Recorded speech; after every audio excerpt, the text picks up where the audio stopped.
Hey, my name's Parker Gann. I'm one of the system engineers here at MessengerAVL. I focus on design and quoting. I'm really working with our customers to realize their visions on paper.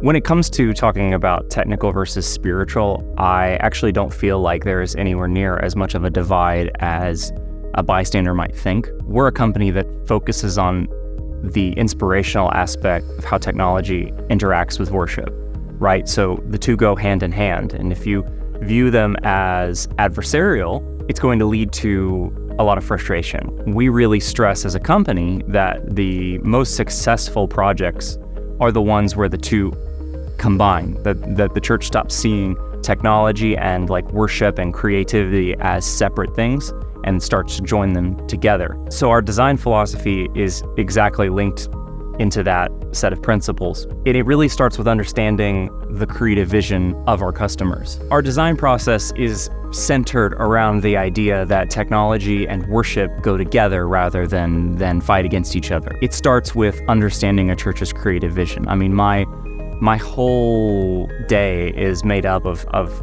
interacting directly with our customers and having meetings going, okay, who's inspiring you right now? Oh, did you guys see that new video that just dropped from insert cool church here? You know, we're watching what the pop culture is doing when it comes to technology and what inspires us and what inspires our customers.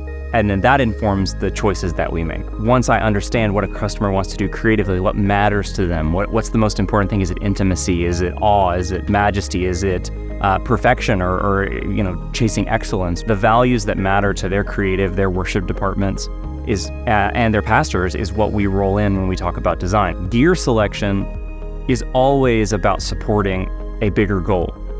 We don't need a set of speakers because we like speakers. They're about how they communicate worship and the message.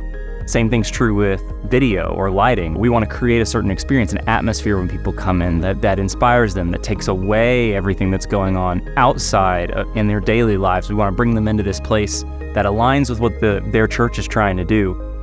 And that's what we really like. That's what inspires us, what gets us really excited.